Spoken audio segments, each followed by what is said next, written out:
November 19, 1944. The transport truck rattled through the Pennsylvania countryside, carrying its cargo of defeated enemies toward an uncertain future. Inside, 23 women sat in silence, their gray auxiliary uniforms hanging loose on frames that had once filled them properly. They were members of the German Women's Auxiliary Corps, captured during the chaotic retreat through France, and they had learned long ago that speaking only invited trouble. Erna Becker pressed her face against the small window, watching bare trees slide past in the fading afternoon light. At 23 years old, she had served as an interpreter for the Wehrmacht, believing she was defending her homeland against invasion. Now she was simply prisoner number 478, being delivered to a facility whose name she couldn't pronounce. Her stomach cramped with familiar hunger, a sensation that had become her constant companion over the past year. Beside her, Ketha Zimmerman gripped the edge of the wooden bench with white-knuckled hands. At 26, Ketha had been a seamstress before the war, her skilled fingers once creating beautiful garments for wealthy clients in Munich. Those same fingers now bore scars from mending military uniforms in freezing conditions, and they trembled slightly as the truck hit another pothole. She wondered if American prisons were as cold as the holding facility in France had been. Across from them, 20-year-old Adelheid Lang kept her eyes closed, her lips moving in silent prayer. Everyone called her Heidi, though she no longer felt like the girl who had earned that nickname. She had joined the Supply Corps at 18, proud to serve, certain the war would be over quickly. 2 years later, she had watched her unit crumble under Allied advance, had felt the gnawing emptiness in her belly grow from discomfort to constant pain. Now she prayed simply for survival, for whatever came next to be bearable. Waltraud Meyer, 25 and formerly a clerk in the Administrative Corps, sat with her arms wrapped around her thin frame. Trouty had always been the practical one, the woman who could organize anything, find solutions to impossible problems. But she had no solution for this. They were enemy prisoners on enemy soil, and despite what the Geneva Convention supposedly guaranteed, she had seen enough of war to know that rules meant little when hatred ran deep. The truck slowed, turning through a gate marked by simple wooden posts and wire fencing. No dramatic fortifications, no imposing walls, just a collection of plain wooden buildings arranged around a central yard, smoke rising from several chimneys against the gray November sky. American soldiers stood at attention as the truck passed, their faces revealing nothing. Captain Ruth Masterson waited at the administration building, her uniform crisp despite the cold wind. She watched the transport arrive with a mixture of professional duty and unexpected apprehension. She had overseen male prisoners before, but this was different. These were young women, some barely more than girls, and the reports from the transit facility had noted their poor condition. Malnourished, the paperwork had stated clinically, cooperative but withdrawn. The truck's engine died, leaving only the sound of wind through bare branches and the nervous breathing of 23 women who had no idea what awaited them in this strange American place. The processing took 2 hours. Names recorded, possessions cataloged, medical examinations conducted by Lieutenant Agnes Fitzgerald with efficient compassion. The women moved through each station mechanically, answering questions in broken English or through Erna's translation, their faces carefully blank. They had learned that showing emotion invited attention, and attention could be dangerous. By the time Captain Masterson directed them toward the mess hall, the November sun had set completely. Erna felt the exhaustion in her bones, the kind of weariness that came not from a single day's hardship, but from months of accumulated deprivation. Beside her, Heidi swayed slightly, and Ketha reached out to steady the younger woman with a gentle hand. The mess hall was a long wooden structure, warm air spilling from its doorway, along with smells that made Erna's empty stomach clench painfully.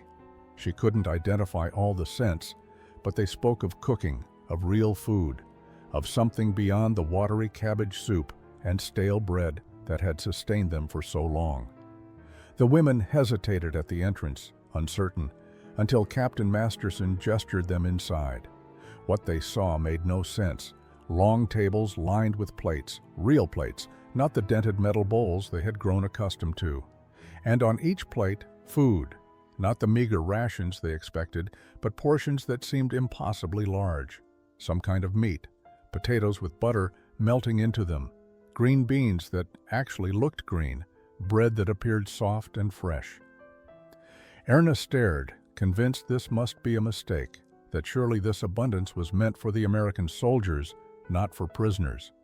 Private Leon Jackson stood behind the serving line, a tall young man with dark skin and kind eyes that widened slightly at the sight of the German women. He had grown up on a farm outside Valdosta, Georgia, where his family had worked land that never quite produced enough to ease the worry from his mother's face. He understood hunger in a way many of his fellow soldiers did not, and he recognized it now in the hollow cheeks and two bright eyes of these young women. "Ladies," Captain Masterson said, her voice formal but not unkind, "this is your evening meal. Please take a tray and proceed through the line." Nobody moved. Trouty looked at Erna, seeking translation or explanation, but Erna had none to give. This violated everything they understood about captivity, about punishment, about what prisoners deserved. Kata's eyes filled with tears. She refused to let fall, her hands shaking as she stared at the food. "It's all right," Leon said quietly, though he doubted they understood his English. He gestured to the plates, then to the women, trying to communicate through actions what words could not. "This is for you." Heidi took the first hesitant step forward, reaching for a tray with hands that trembled. She looked back at the others, her young face confused and hopeful and terrified all at once. Then, slowly, the rest followed. Erna sat at the long wooden table, staring at her plate as if it might disappear. The other women did the same, forks held uncertainly, none of them quite believing this was real. Around them, American soldiers ate their own meals with casual indifference, treating this abundance as ordinary, as expected. That casual attitude was perhaps more shocking than the food itself. Kata was the first to take a bite. She cut a small piece of the meat, brought it to her mouth, and closed her eyes as she chewed. Her throat worked as she swallowed, and then something broke in her careful composure. Tears ran down her cheeks as she took another bite, then another, eating with the desperate intensity of someone who had forgotten what satisfaction felt like. The meat was unlike anything they had tasted in years, smooth textured, salty, substantial. It filled the mouth with flavor that their ration bread and thin soups had long ago ceased to provide. Heidi ate slowly, methodically, as if afraid that eating too quickly might make her sick. Trouty simply wept quietly while she ate, overwhelmed by the simple act of not being hungry. Leon watched from the serving line, his chest tight with an emotion he couldn't quite name. He had seen hungry people before, had known hunger himself during the hardest years of the Depression, but there was something about watching these young women react to a basic meal that made the war suddenly painfully real in a way that training and transport across the ocean had not. After the meal, as the women filed out in stunned silence, Leon approached Captain Masterson. "Ma'am, what was that? The way they ate?" "Starvation, Private Jackson," she replied quietly. "Or as close to it as makes no difference. The reports from the transit facility indicated they'd been on reduced rations for months, maybe longer. For them, that meal we just served, that was a feast." Leon looked down at his own half-eaten dinner, at the Spam he had been planning to leave because he found it monotonous. "That meat, ma'am, the Spam, they acted like it was Christmas ham. To them, it might as well be." Captain Masterson picked up a clipboard, her expression thoughtful. "Most of them probably haven't seen real meat in a year. Spam, potatoes, butter, fresh bread, things we take for granted, things we complain about." She paused. "Make sure the kitchen staff understands they need to be careful with portions for the first few days. Their systems aren't used to this much food." We don't want to make them sick." That night, in the barracks assigned to the German women, Erna lay on her cot with her hand on her full stomach, feeling the unfamiliar weight of satisfaction. Beside her in the darkness, she heard Heidi whisper in German, "Is this real? Will there be more tomorrow?" "I don't know," Erna whispered back. But for the first time since her capture, she felt something that might have been hope. Keta couldn't sleep. The fullness in her stomach felt strange, almost uncomfortable after so many months of emptiness. She lay in the darkness of the barracks, listening to the quiet breathing of the other women, and found herself remembering when the hunger had truly begun. It was 1943 when the rations first decreased noticeably in Germany. Keta had been working in the Auxiliary Corps for only 6 months, stationed at a supply depot outside Berlin. The bread became darker, denser, stretched with sawdust and potato flour until it barely resembled bread at all. The butter disappeared first, then the meat, then even the margarine that had replaced the butter. By early 1944, breakfast was black coffee made from roasted acorns and a single slice of that terrible bread. Lunch was watery soup, sometimes with a few pieces of turnip floating in it, sometimes just colored water with a hint of salt. Dinner was the same. Keta remembered how her uniforms began to hang loose, how her hip bones became sharp enough to bruise when she turned wrong in her narrow bunk. She remembered the constant cold that came with hunger, how no amount of blankets could warm her because her body had nothing left to burn for heat. She remembered the way her hair had started to thin, coming out in her brush each morning. She remembered the hollow ache that became so familiar, she almost stopped noticing it, the way one stops noticing a constant sound. The other women had their own memories. Trouty remembered fainting during roll call in France, waking up in the medical tent with a nurse telling her she needed to eat more, as if food were simply a choice rather than an impossibility. Heidi remembered stealing an extra potato from the kitchen and feeling such crushing guilt that she could barely swallow it, even as her body screamed for the sustenance. Erna remembered the morning she realized she could no longer remember what feeling full was like. The sensation had become so distant, so foreign, that her mind could not reconstruct it. She remembered translating for a German officer who complained about the quality of his lunch and feeling such rage at his ingratitude that her hands had shaken on her notepad. But worse than the physical hunger was the hunger of the mind, the way conversations began to revolve entirely around food, around memories of meals eaten years before, around fantasies of what they would eat if they ever had the chance again. Keta remembered a night when 6 women had spent 2 hours describing in elaborate detail the cakes their mothers used to bake, each woman adding layers of imaginary flavor until they were all weeping with longing. That was what made tonight's dinner so overwhelming. It wasn't just the food itself. It was the sudden, shocking realization that the hunger might actually end, that their bodies might remember what satisfaction felt like, that perhaps they would survive after all. Keta touched her stomach gently, feeling its unfamiliar fullness, and finally allowed herself to sleep. December 24, 1944 arrived with fresh snow covering the Pennsylvania compound. The German women had been at the facility for 5 weeks, and the daily meals had remained consistent, almost unbelievably so. 3 times a day, food appeared, not the feast of that first night, but solid, nourishing portions that their bodies were slowly learning to accept again. Erna had gained enough weight that her uniform no longer hung quite so loose. Heidi's face had lost its skeletal hollowness, her cheeks beginning to fill out with the first hints of health. Keta's hands had stopped trembling constantly, and Trouty found she could climb the barrack steps without becoming winded. They were healing, though none of them quite trusted it yet. Captain Masterson had wrestled with how to handle Christmas. The war was still raging in Europe and the Pacific. American families were sacrificing, grieving, enduring. Yet these young women in her care were so obviously broken by their experiences that simple humanity demanded something more than routine. She approached Leon Jackson with her idea. "Private, I want to do something special for Christmas dinner. Nothing extravagant, but something that shows we recognize the day." Leon nodded slowly. "My mama always said Christmas was about remembering we're all human, ma'am, even in hard times." The preparation was done quietly. Leon managed to obtain several canned hams, real ones, not spam. There would be sweet potatoes with brown sugar, green beans with bacon, fresh rolls with real butter, and apple pie made from dried apples. By military standards, it was modest. By the standards of what the German women had known, it would be extraordinary.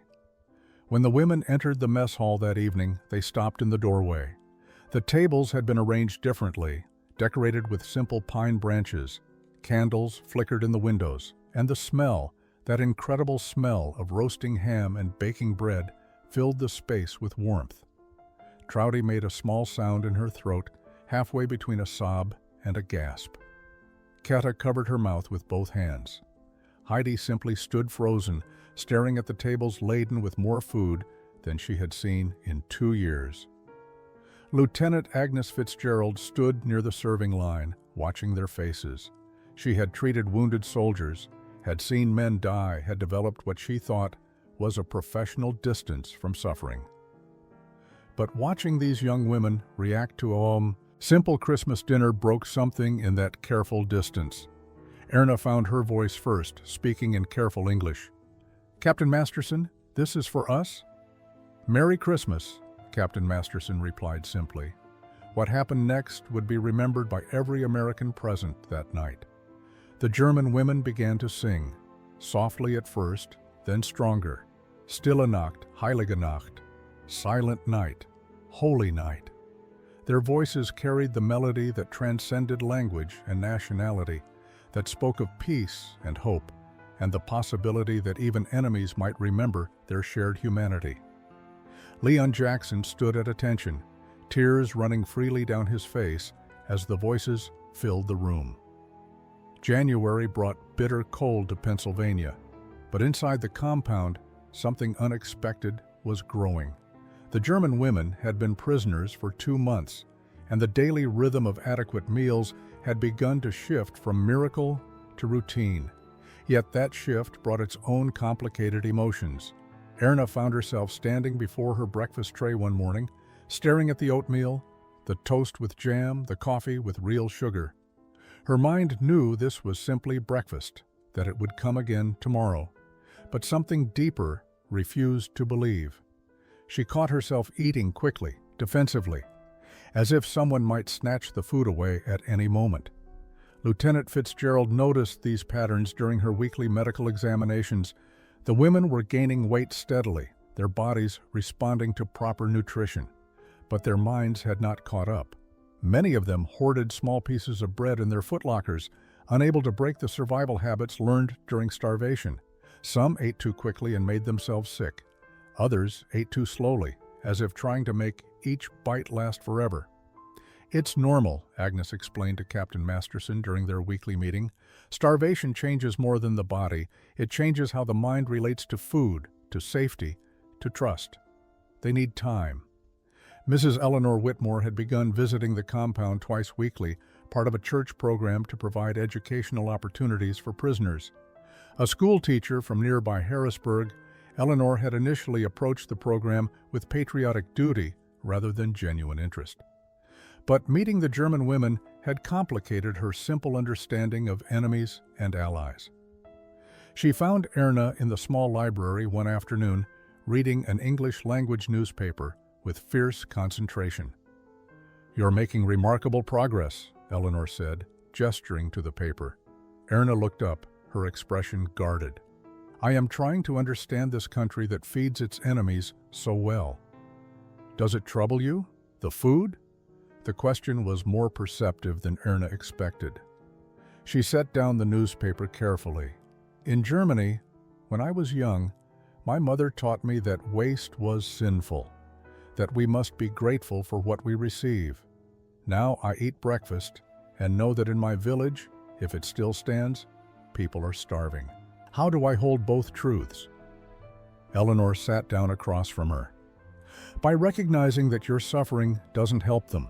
By understanding that accepting kindness doesn't make you disloyal to your home. But loyalty was exactly what troubled Keta. She had begun helping in the kitchen, her seamstress's precision translating well to measuring and preparing ingredients. Leon had shown her how to make American biscuits, and she had discovered an unexpected talent for baking. Yet each time she pulled a pan of golden biscuits from the oven, she thought of her mother in Munich, who had once taught her to bake proper German bread and who was now likely surviving on rations that would barely sustain life. "Leon," she asked one morning, her English still heavily accented but improving, "why you are kind to us? We are enemy." Leon looked at Keta across the kitchen workspace, flour dusting both their hands. The question hung between them, honest and raw. He thought about the easy answer, the one about following orders or Geneva Convention requirements, but Keta deserved better than easy answers.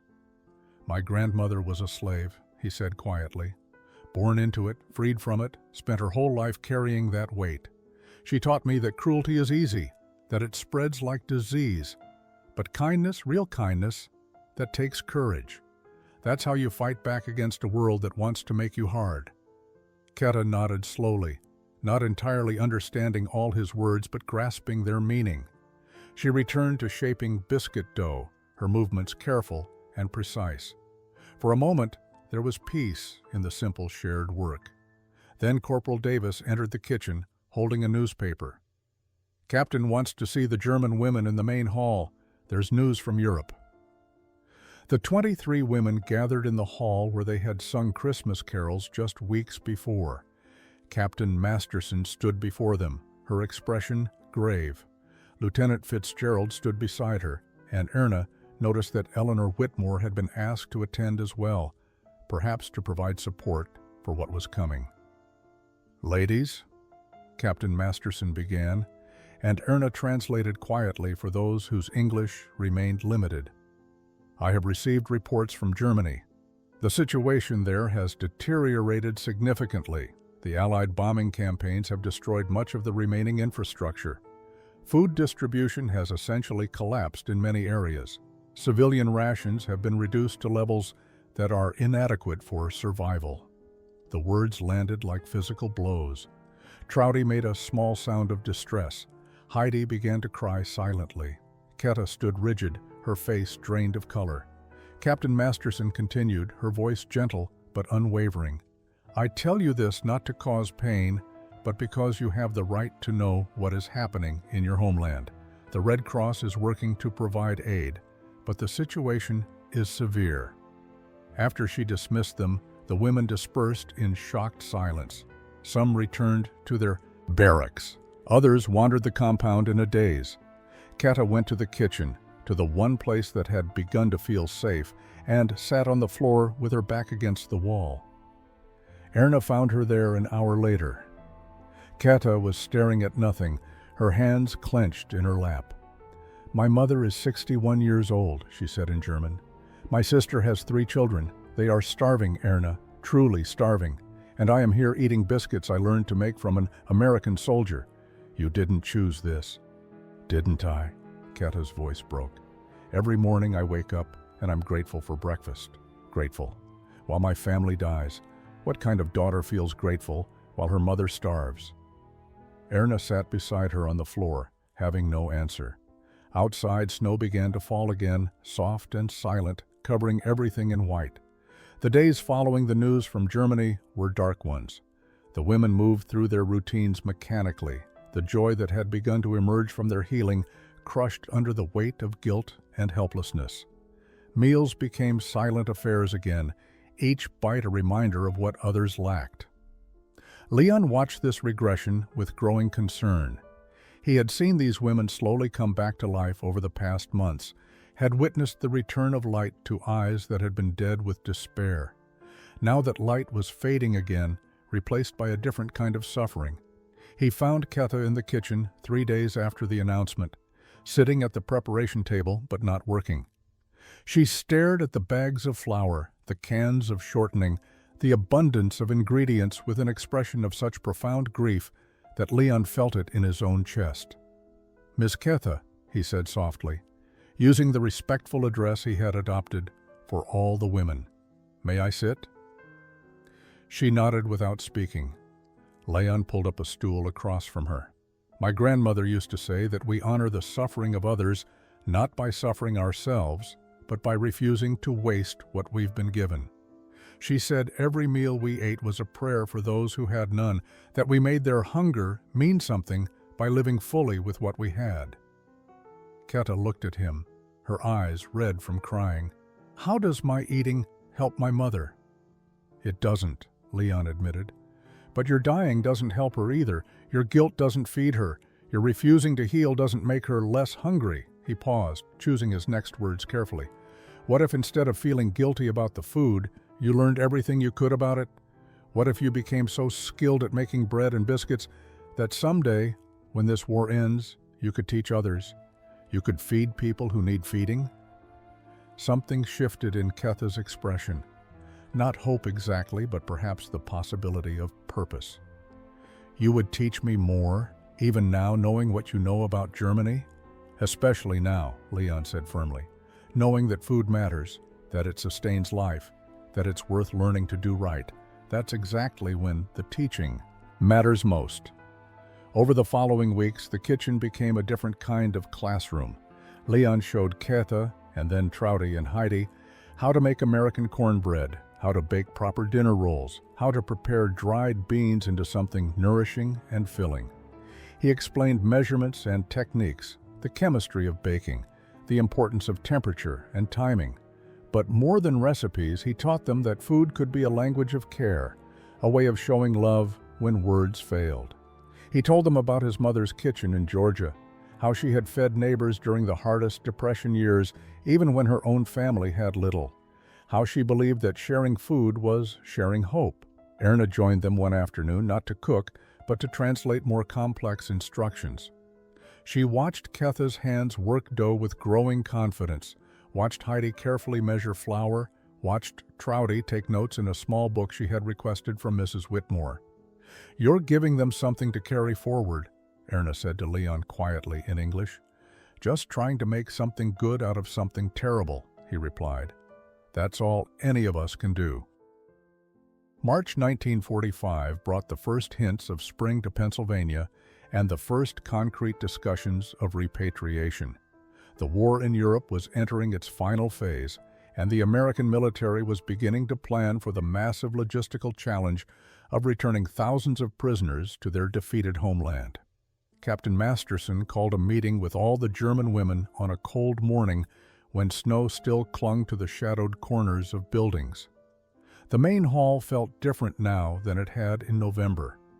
The women who gathered there were no longer the hollow-eyed, desperate creatures who had arrived 4 months earlier.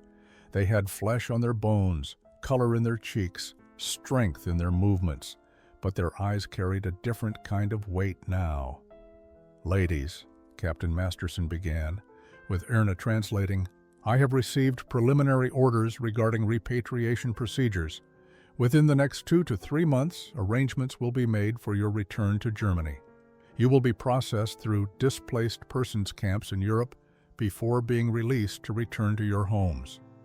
The word homes seemed to echo in the silence that followed. What did home mean anymore? The Germany they had left was gone, replaced by something none of them could quite imagine. A defeated nation, occupied by foreign armies, its cities in ruins, its people starving. Heidi raised her hand hesitantly. At 20 years old, she was among the youngest of the prisoners, and she had been only 18 when she joined the Auxiliary Corps. "Captain, may I ask a question?" "Of course. What if we have no homes to return to? What if our families are dead or missing? What happens to us then?" It was the question many of them had been afraid to voice. Captain Masterson's expression softened with genuine compassion. "The Red Cross and Allied authorities are working to reunite families where possible. For those without family, there will be assistance programs, housing and displaced persons camps until permanent situations can be arranged." Trouty spoke up, her English much improved over the months. "Captain, These displaced persons camps, do they have food like here? The question was not naive, it was desperately practical. Agnes Fitzgerald, standing beside the captain, answered honestly, "No, the camps are overcrowded and under-resourced. Rations are minimal, often inadequate. The Allied forces are doing what they can, but the situation in Europe is dire." The women absorbed this information in heavy silence. They would be returning from a place of relative abundance to a place of deprivation, from a place where they had begun to heal to a place where survival itself was uncertain, from a place where impossibly they had found kindness to a place where they would be seen as failures, as soldiers who had been captured and corrupted by enemy influence. Mrs. Eleanor Whitmore, attending the meeting as she often did now, watched the women's faces with growing concern. She had grown attached to many of them over the months of teaching and conversation, particularly Erna, whose quick mind and genuine desire to understand had made their sessions feel less like duty and more like genuine friendship. That evening, Eleanor found Erna in the library, staring at a map of Germany on the wall. "What are you thinking about?" Eleanor asked gently. "I am thinking about a choice I never expected to face," Erna replied. "Between a home that no longer exists and a place that was never meant to be home at all." 20 years later, in the spring of 1965, Erna Whitmore stood in the kitchen of her home in Harrisburg, Pennsylvania, teaching her teenage daughter how to make proper biscuits. Her hands moved with the confidence that came from 2 decades of practice, shaping the dough with the same precision Keta had once taught her. "Not too much handling," she instructed in English that carried only the faintest trace of German accent. "The dough should be tender, like Leon always said." Her daughter, Sarah, rolled her eyes with the casual dismissiveness of 15 years old. "Mom, you tell the Leon stories every time we bake." "Because they matter," Erna said simply. She had married Eleanor's nephew in 1948 after 3 years of building a new life in America. The choice to stay had not been easy. Of the 23 women from that Pennsylvania camp, only 7 had chosen to remain when the opportunity was offered. The others had returned to Germany, to whatever remained of their families and their former lives. Katha had been among those who returned. She had gone back to Munich in June of 1945, found her mother alive, but her sister dead from starvation during the final months of the war. She and Erna had corresponded faithfully for 22 years, letters crossing the Atlantic carrying news of rebuilt lives. Keta had opened a small bakery in 1952, using the techniques Leon had taught her to feed her recovering city. She never married, dedicating herself instead to ensuring that no one in her neighborhood went hungry if she could prevent it. Heidi had stayed in America, settling in Georgia of all places. She had sought out Leon's family after the war, wanting to thank them for raising a son who had shown kindness to enemies. She ended up staying in Valdosta, working as a cook, eventually marrying a widower with 3 children. Her letters spoke of a hard but satisfying life, of finding purpose in feeding people who needed feeding. Trouty had returned to Germany and disappeared into the chaos of the post-war years. Erna had lost contact with her in 1948 and never found her again, though she never stopped wondering what had become of the practical woman who had once organized everything. The lessons from that Pennsylvania camp had shaped everything that came after. Erna had become a translator for the State Department, helping process refugees and displaced persons. She had spent her career building bridges between languages and cultures, remembering always that small acts of kindness could transform enemies into friends. She had taught her children about Leon Jackson, who had shown her that humanity could survive even in wartime, about Captain Masterson, who had treated prisoners with dignity, about the Christmas dinner that had proven abundance could exist alongside compassion. "The stories matter," Erna told her daughter again, "because they remind us that how we treat people when we have power over them defines who we are." Sarah looked at the biscuits, golden and perfect. Did the food really change everything? No, Erna said softly. The kindness did. The food was just how they showed it.